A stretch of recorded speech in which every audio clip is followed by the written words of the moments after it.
What if magbakasyon tayo sa London? Oh, friends, what do you think, baby?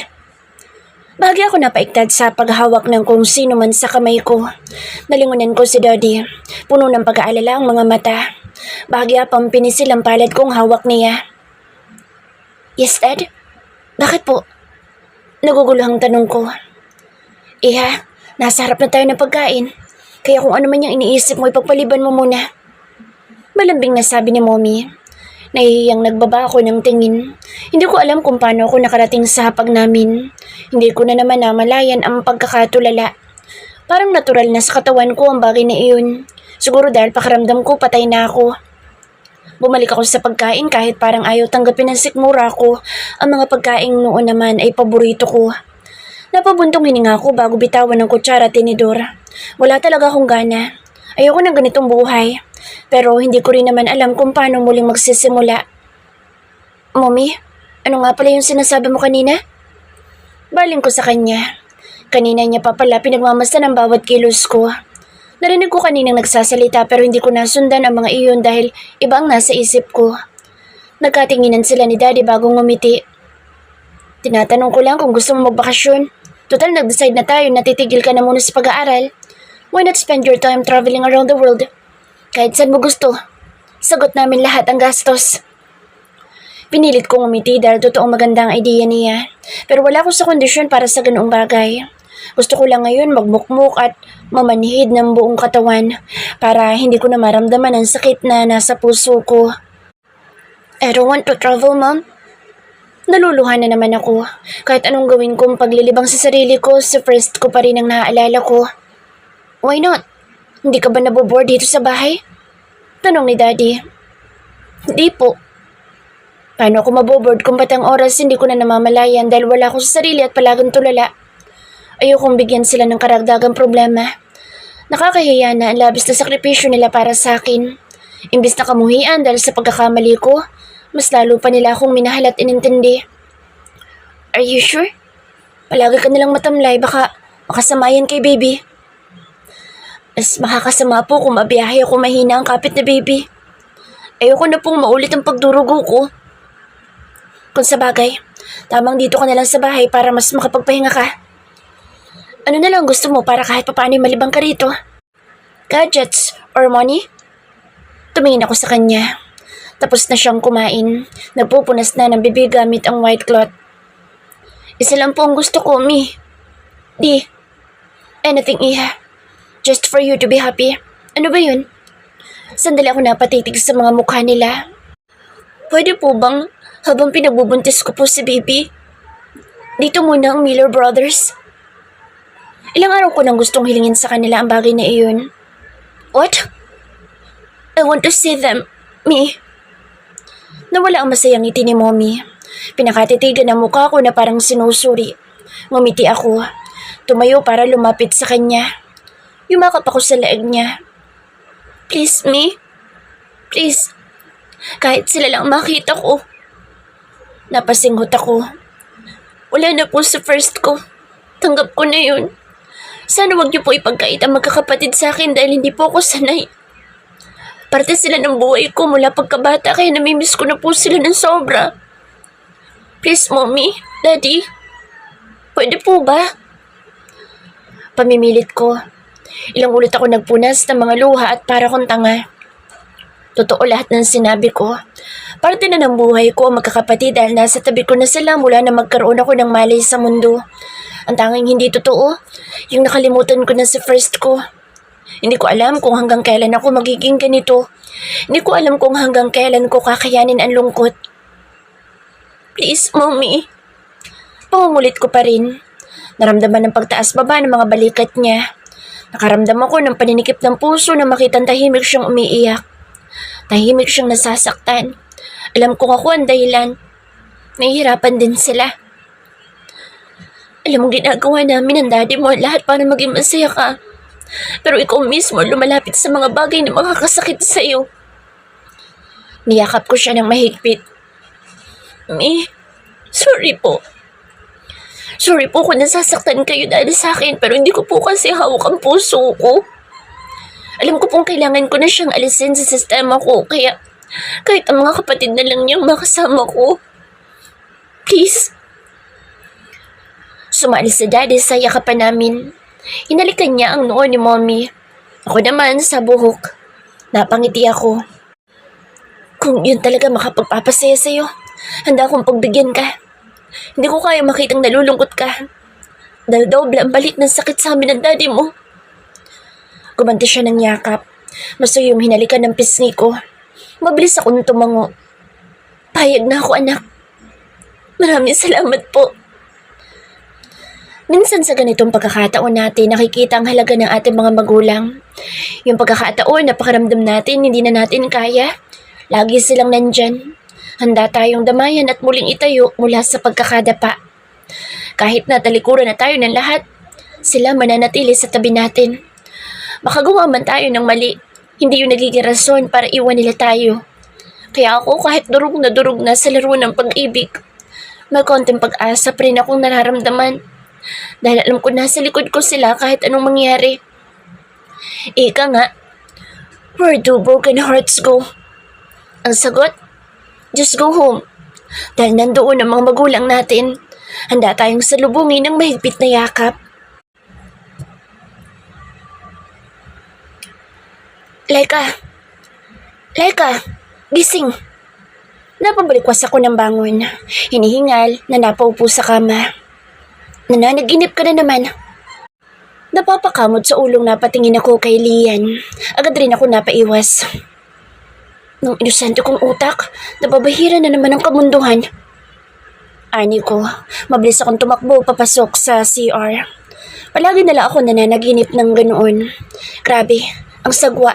Hindi ko expected na nagkaka-wet dreams ako. Sino naman kaya lalaki yun? Wala sa sariling napahawak ako sa pagkababae ko. Virgin pa ako. Bakit namumula ka na naman? Panguusisa niya. Kalalabas ko lang ng banyo pagkatapos ko maghilamos at mag-toothbrush. Kagigising ko lang kasi. Pagsisinungalin ko, sabay takip ng pisngi. Really? O naparaginipan mo na naman na nakikipag-sex ka? Hoy, yung bunganga mo ha? Mas matanda ko sa'yo, kala mo. Saway ko sa walang preno niyang bibig. Palibasa kung anong nasa isip yun ang sinasabi kahit nakakasakit o nakakainsulto. Mas matanda ka sa edad, pero mas bata ka sa akin kung mag-isip. Inirapan niya ako. Nanawang ako. Nakasimangot. Binilatan ko siya. Ano ba kasing ginagawa mo sa kwarto ko? Nasa baba si Uncle, kanina ka pa hinihintay. Nayayamot niyang sagot. Ninalikuran ako. Si Shete my loves, nandyan? Hindi siya sumagot. Diretsong lumabas. Ang sungit talaga ng batang yun. Hindi naman ako ganoon nung 12 years old ako. Hindi na ako nag-ayos pa. Kinuha ko ang lollipop ko bago sumunod sa pagbaba. Ayoko maghintay ang boyfriend ko. Uncle, iwan mo na kaya si Laika. Parang bata naman mag-isip yun eh. Narinig ko ang boses ni Lian sa sala. Tumakbo ako pababa para batukan siya. Natawa naman si Pitong Bansot sa pagniwi nito. Nakaupo sila pareho sa couch. Good morning, prinsesa ko. Masayang bati sa akin ni Seventh. Napasimangot ako. Bakit ang aga mo? Gusto ni Mommy na imbitahan ka sa bahay para sa birthday party ni Kuya Second. Kung makapagtanong ka naman, parang hindi fiancé ang kausap mo. Sabat ni Lian pero ang mga mata nito nakatutok sa libro habang yakap ang throw pillow. At kung sumabat ka naman, akala mo ikaw mas matanda. To remind you, 29 na ako at ikaw 12 ka lang. Whatever. Mula akong bumalin kay Pitong Bansot. Yumakap siya sa akin. Hinalikan ako sa noo. Nawala ang pagkabwisit ko sa kapatid ko. Susunduin na lang kita mamaya para sabay tayong pumunta sa bahay. Tanong niya. Wala pa kasi ako regalo kay Kuya Second. Gusto mo samahan kita sa mall para bumili? Alok niya na tinanggihan ko. Wag na. Alam kong busy ka sa trabaho. Pinasadahan ko ng tingin ang Armani formal suit niya. Magpapasama na lang ako kay Lian. Bakit ako? Angal agad nito. Sinamaan ko siya ng tingin. Bakit ikaw? Kasi gusto ko. Ayoko. Bibilan kita ng isang sakong libro. Ayaw mo pa rin? Napangiti ito. Mabilis na tumayo sabay akbay sa akin. Sige, tara na. Sige na. Aalis na rin naman ako para makahabol mamaya sa celebration. Tawagan niyo ako kapag nakarating na kayo sa mall at nakauwi na. Muli niya akong niyakap. Bumaling kay Lian. Baby, alagaan mo sila, ikaw okay? Malambing nabili nito. Tumango ang bata. Yes, uncle. Nawawala talaga ang kasungitan at kagaspangan ng ugali niya kapag sa 7th ang kaharap. Sobrang lambing samantalang sa akin mahilig magtaray at magsungit. That's my girl. Hinalikan niya si Lian sa noo bago tuluyang umalis. Tara na, para maaga tayo makauwi. Pagkuhay, sabi ni Lian. Nakapamulo sa itong lumabas ng bahay. Tumakbo ako para habulin siya. Mas lalo niyang binilisan ng paglalakad para iwan ako kaya naiinis na binato ko siya ng hawak kong lollipop. Tumama ito sa ulo niya. Bullseye! Napatalon ako at napapalakpak. Sa lubong ang kilay niya nang humarap sa akin. Nag-iwas ako ng tingin na parang wala akong ginawa. Isip bata ka talaga. Bulong niya nang madaanan ko. Bata pa naman talaga ako, hindi pa lagpas sa 30. Inarapan ko siya. Oo na, ako na magdadrive. Sabay hablot niya sa akin ang susi ng kotse. Hinabol ko siya. Hoy, bawal ka pa. Underage. Baka mapahamak pa tayo pagalitan tayo ni Daddy. Hindi yan, huwag ka lang magsumbong. Kapag may LTO personnel na lumapit sa atin, palit tayo ng pwesto. Kumindat siya sa akin. Humalukip-kip ako. Para hindi ka na mapagod. Wow, ang bait mo naman. Hindi ako mabait. Alam ko lang na aanga-anga ka na magmaneho. Baka ibunggo mo na naman at mapuruhan tayo. Peke ang ngiti niya. Napasimangot ako. Iningusan siya. Padabog din ako pumasok sa kotse. Ang pangit mo. Mas pangit ka. Hindi tayo magkamuka. Mas maganda ako sa'yo. Okay. Binilatan ko siya sa sobrang inis. Pumali ako sa bintana ng sakyan. Nagsimula na itong umandar. Kahit 12 lang ang edad niya, napakalaki niyang bata. Matangkad at matured ang pangangatawan. Hanggang sa makarating kami sa pinakamalapit na mall, hindi ko siya kinibo. Bahala siya sa buhay niya. Ayoko sa masungit. Ewan ko kung saan siya nagmana. Bago kami bumaba, nagpalit muna kami ng pwesto kahit inis ako sa kanya. Ako ang lumabas sa driver's seat. Sa bookstore lang ako pipili na isang sako libro. Huwag mo akong kausapin dahil hindi ako nagpag-usap sa pangit na katulad mo. Hindi kita nakausap. Naniningil lang ako tungkol sa usapan natin. Isa pa? Tumingin siya sa damit ko. Mas pangit ka lalo at para ka nang manang sa suot mong damit. Hindi ka man lang nagbihis dyan sa pantulog mo. Umirap siya at iniwanan ako. Susumbong kita ka, Daddy. Sigaw ko. Kumaway lang siya. Sige, sasamahan pa kita. Napapapadyak ako. Hindi na siya lumingon hanggang sa makarating sa 2nd floor. Napabuntong hininga na lang ako. Naghanap na lang ako ng magandang butik. Lian's person-over voice. Napapailing na lang ako ng tuluyang makapasok sa bookstore. Nakakatuwa talaga, si Laika. Napakaisip bata at napakapikon. Tumuloy ako sa fiction section para hanapin ang sci-fi series na nakita ko sa internet. Mas magandang magbasa na lang na libro kaysa gumawa ng kung ano-ano. Nakakatamad. Miss, anong bestseller niyo dito? Tanong ko sa babaeng lumapit sa akin. Patuloy ako sa paghahanap pero hindi ko makita. Naka-uniform siya tulad ng ibang staff ng store. Inferno series na lang po ang available na bestseller. Sold out na po ang Formula of Blood. Ubus na pala ang series na gusto ko. Ang Formula of Blood. Okay. Hindi ko na siya kinausap. Naging abala ko sa pagpili. Princess Laika? Napakulot ang noo ko sa tumawag sa pangalan ni Laika. Napalingon ako nang may humawak sa braso ko. Isa lalaki matangkad at malaki ang pangangatawan ng nakita ko. May dala itong libro. Nabasa ko ang title at tulad iyon ng librong hinahanap ko. Nakasuot ito ng semi-formal long sleeve na kulay blue at pinaresa ng block slacks at block leather shoes. Gwapo siya, mukhang pamilyar. Sorry, akala ko kasi yung kakilala ko. Sabi niya matapos matitigan ang mukha ko. Sinabi mo bang Princess Laika? Laika Ferreira? Hindi mapigilang magsalubong ang mga kilay ko. Yun ang pangalan niya. She's my sister. Bumakas ang gulat sa mukha nito. Sandaling natulala sa mukha ko. Sinulubong ko ang mapanuring niyang tingin. Tinaasan ko siya ng kilay. Don't worry, hindi lang ikaw ang unang nagkamali na ako siya. Ang pinagkaiba lang, ikaw pala ang unang taong tumawag sa buong pangalan niya. Hindi ito nagsalita. Ako naman ang tumitig sa kanya. You look familiar. Ilang ulit siyang napakurap. Familiar? Ako lang ba? O sadyang nagbago ang aura ng mukha niya? Naging masaya at sumigla ang kanina'y tila tuod niya expression. You look like my dad. Napalunok siya. Mas lalo lumapit sa akin samantalang ako'y nanatiling nakatayo kung nasan ako. Hindi naman siya mukhang gagawa ng masama dahil sa pananamit pa lang at tindig masasabing may kaya ito sa buhay. Sino ba daddy mo? Halata ang pagiging pagkainteresado niya. Nagkibit balikat ako. He's not really my dad, but I treat him like he is. His name is Seventh Miller, my sister's fiancé. Tinalikuran ko na siya. Actually, you really look like him. Mas matured ka lang. Bumalik ako sa pagpili ng mga libro habang siya tila statwa sa akin natatayuan. Siguro ganoon talaga.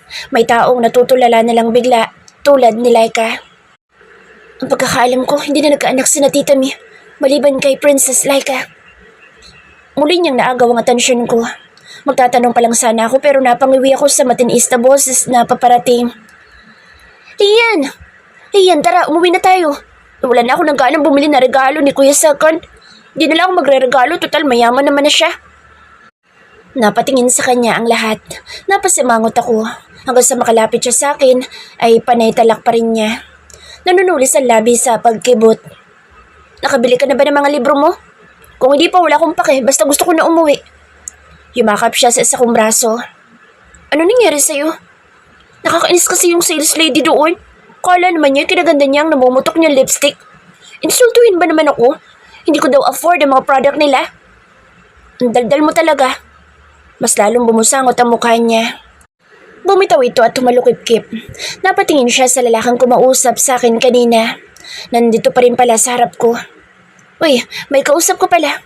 Marunong ko pala makapag-usap sa iba? Humagikik siya. Pinagmamasdan niya ang lalaki.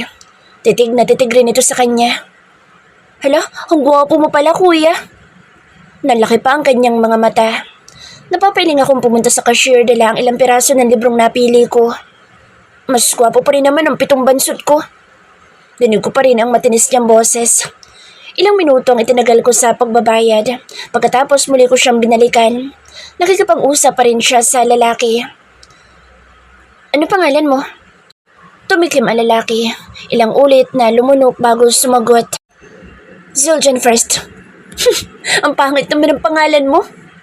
Natatawa ang komento niya. Bahagyang umiti ang lalaki. Hindi nakitaan ang pagkapikon sa sinabi niya. Pinagmasdan ko silang dalawa. Hindi ko alam kung bakit napangiti ako. Let's go, Laika. Singit ko. Sige, tara na. Nauna siya maglakad papalabas. Hindi na nilingon ang kausap. Una na ho kami. Tumango lang ito. Napatingin ako sa hawak niyang libro. Nice choice of series. My Escape. Itinaas ang libro at ngumiti. Same here. Laika's person over voice. Good evening po, Tita Ganda. Masayang bati ko. Pagkatapos akong halikan sa pisngi, agad itong bumaling sa niyayamot na si Lian. Ang ganda talaga ng batang ito. Parehong-pareho talaga kayo ni Laika nung nasa ganyang edad siya. Masungit ka nga lang pero siya, bubbly and hyper. Natatawang sabi ni Tita. Masaya habang inaalala ang nakaraan. Di po ako isip bata. Angal niya. Hindi rin siya isip bata ng mga panahong iyon dahil pinilit niya maging matured para kay... Hindi nito natapos ang sasabihin sa biglang pagsulpot ni Kuya Second sa harapan namin. Here you go, princess, and our baby Lian. Malaki ang pagkakangiti niya. Nakadipa para salubungin kami ng yakap. Nang matapos kami makapag-mall na tanging libro lang ang nabili, sandali kami nagpahinga sa bahay. Nang sumapit ang gabi dumating sa 7th, sabay-sabay kaming pumunta dito. Nagsisimula na ang party. Napakaraming tao habang kami nasa dining para sa miyembro ng pamilya. Gumanti kami ng yakap. Nakasimangot akong bumaling sa kanya. Wala akong gift sa'yo. Tumawa siya. Ginulo ang buhok ko. It's okay. Ang importante, nandito kayo. Hindi ka na naman bata kaya hindi na dapat regaluhan. Ani Lian. Napailing siya. Hindi mo nalang sinabing wala kang regalo. Dinaan mo pa talaga sa pagiging harsh mo. Hindi sumagot si Lian. Lumabas ito dala ang libro niya. Lahat kami napasunod ang tingin sa papalayo niyang bulto. San kinagmanang batang yun? Hindi naman ako masungit at snob. Si mommy at daddy mga palangiti naman. Siya? Masungit na nga. Harsh pong magsalita. Sa dami ng mamanahin yung ugali pa. Pabirong sabi ni tita. Nagsidatingan na rin ang iba pang magkakapatid. Lahat nagagwapuhan sa suot na suits at mamahaling mga sapatos. Walang itatapon sa kanilang magkakapatid. Agaw pansin palagi. Hey princess! Isa-isa silang bumati sa akin. Niyakap nila ako. Kulang na lang mayupi ako sa higpit. Habang tumatagal, mas lalo kang gumaganda, princess. Nakangiting sabi ni Kuya Third. Ngumiti rin ako.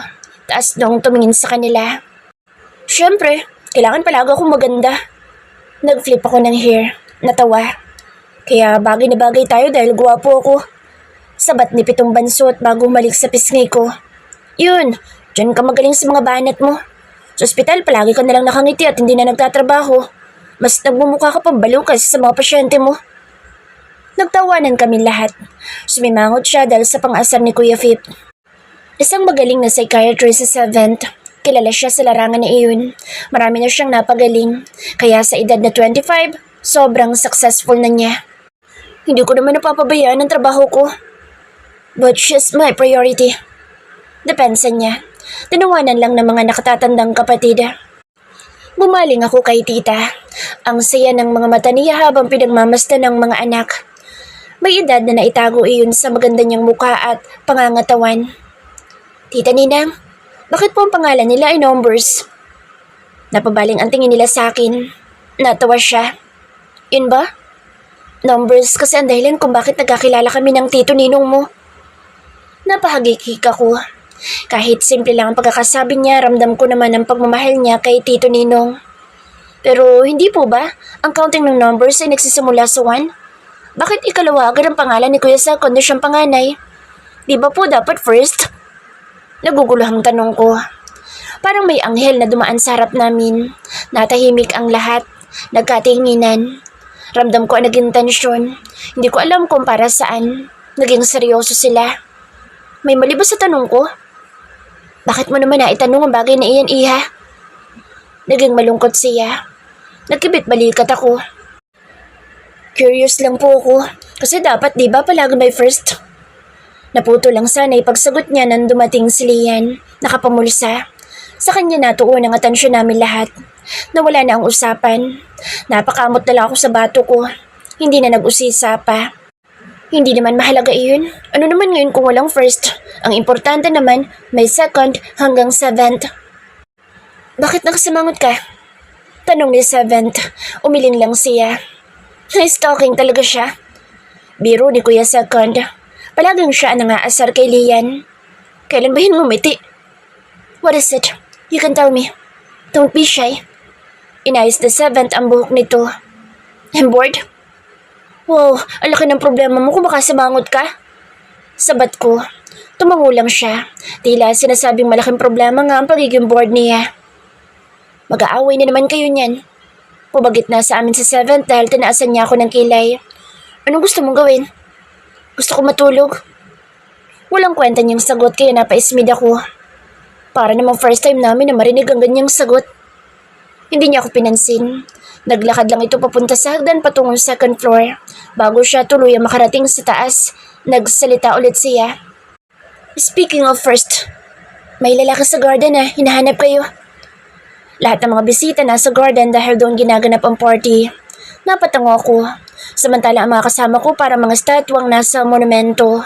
Ni isa, walang gumalaw. Magsasalita sana ako ngunit hindi natuloy nang nagmamadaling lumabas si tita. Just stay here, princess. Seryosong bili ni Kuya Second nang makabawi sila sa pagkakatulala. Mabilis akong tumango kahit hindi na nila nakita dahil lahat sila'y nagsilabasan din. Ano nangyari? Naupo na lang ako. Nangalumbaba sa mesa dahil wala akong kasama. Bakit kaya ganun ang mga reaksyon nila? At sino ba ang taong yun para magkumahog silang makita? Ilang minuto ako naghintay. Nagbabaka sakaling may bumalik. Ayokong makahalubilo sa mga bisita dahil wala naman ako mga kaibigan doon. Napilitan ako sumunod ng halos isang oras na wala pa rin bumabalik sa kanila. Dinig ko ang malambing na tono ng kanta. Napangiti ako. Napaka-solemn. Parang may debo lang. Nakarating ako sa garden. Napakaraming bisita. Lahat ay halatang galing sa mataas na estado ng lipunan. Napangiti ako nang makita ang isang table kung saan nakaupo magkakapatid kasama sina Tita Ninang at Tito Ninong at lalaking hindi ko kilala. It's been almost 13 years, kuya. At mas gwapo pa rin ako sa'yo. Sabi ni Kuya Fifth sa lalaki. Nagtawanan sila. Maliban kay Kuya Second. Matalim ang tinging nilalaro ang hawak na wine glass. Don't state the obvious, Cinco. Ako ang panganay, kaya mas lamang ako sa'yo pagdating sa kagwapuhan. Sagot nito. Niyakap ni Tita Ninang ang lalaki at tumalik sa pisngan nito. Naku, sa tagal mo sa Estados Unidos, sobrang namiss ka namin. Akala ko nakalimutan mo na kami. Me, don't cry. Hindi ko kayo nakalimutan. Naging busy lang ako. Nang ilang hakbang na lang ang layo ko sa kanila, napansin ako ni Kuya Second. Ngayon ko lang nakita na napakaseryoso nito. Nakakapanibago dahil palangiti ito at maloko. Umiling siya bilang sa niya sa akin na wag lumapit pero huli na. Lahat sila'y nasa akin ang tingin. Hey, princess. Come here. Aya ni Kuya Fifth. Come here, princess ako. Masayang nakangiti si Seventh. Lumapit ako. Yumakap siya sa akin kaya gumanti ako. By the way, meet Kuya First. Actually, matagal na kayo magkakilala pero matagal siyang nawala kaya mukhang hindi mo na siya maalala. Napatingin ako sa lalaki. Hindi ko inaasang nakatingin rin ito sa akin. Ngumiti ako bago tinitigan ang mukha niya. Nanlaki ang mga mata ko nang makilala siya. Ikaw yung lalaki kanina sa bookstore, di ba? Muli akong tumingin kay Seventh. Sinabi mong matagal na kami magkakilala? Bakit parang wala naman ako maalalang nakita ko na siya? Maliban sa bookstore kanina. Nagkibit balikat ito. Dinampian ako nang naglalambing na halik sa labi. Matagal na kasing panahon yun. 17 ka lang noon at masyado pa tayong bata. Ganun ba kahina ang memory ko para makalimutan siya? Muli akong tumingin kay Kuya First. Kuya First? Parang ang awkward pero mas matanda siya sa akin kaya dapat igalang ko siya. Hindi mahina ang memory mo. Ganun lang talaga ang utak natin. Kapag hindi mahalaga sa atin na isang tao, madali nating nakakalimutan. Lalo kapag lumipas ang panahon na hindi mo siya nakita o nakasama. Paliwanag ni Kuya Second. Kung sa bagay, kasi kung mahalaga sa atin kahit ilang libong taon pa lumipas, hindi natin makakalimutan. Pagsang-ayon ko, bumaling ako kay Kuya First. Inilahad ang kamay ko para magpakilala. Pasensya na, ako po si Princess Laika Ferreira. Pagtatapos niya sa sanay sasabihin ko, kilala mo ako? Yup, tulad ng sabi ni Seventh, matagal na tayo magkakilala. Akala ko si Kuya Second ng panganay sa Miller Brothers. Hindi pala. Yumakap ako sa bewang ni Pitong Bansot. Yumuko siya para tingnan ang mukha ko. Bakit hindi mo sinabi na may mas panganay pa kayo maliban kay Kuya Second? Hindi ka naman kasi nagtanong. Natatawa niyang sagot. Pinisilan tungkin ng ilong ko. Kunwari akong umirap. Mas lalo siyang natawa. Mag-iisang taon na tayo tapos hindi mo malang nabanggit. Angal ko. Sorry na, prinsesa ko. Ngayon naman alam mo na eh. Hoy, kayong dalawa, mamaya na kayo magharutan dyan. Baka langgamin tayo dito. Singit ni Kuya Sixth. Umupo ako sa upang ipinaghila sa akin ni Seventh. Magkaharap kami ni Kuya First. Nagkasalubong ang mga tingin namin. Kuya First, ilang taon ka na? Tanong ko. Titig na titig siya sa mukha ko. Halos pati pagkurap nakalimutan na niya. Ngumiti ako. Nakipagtitigan sa kanya. Di po ba nakita na kita sa mall kanina?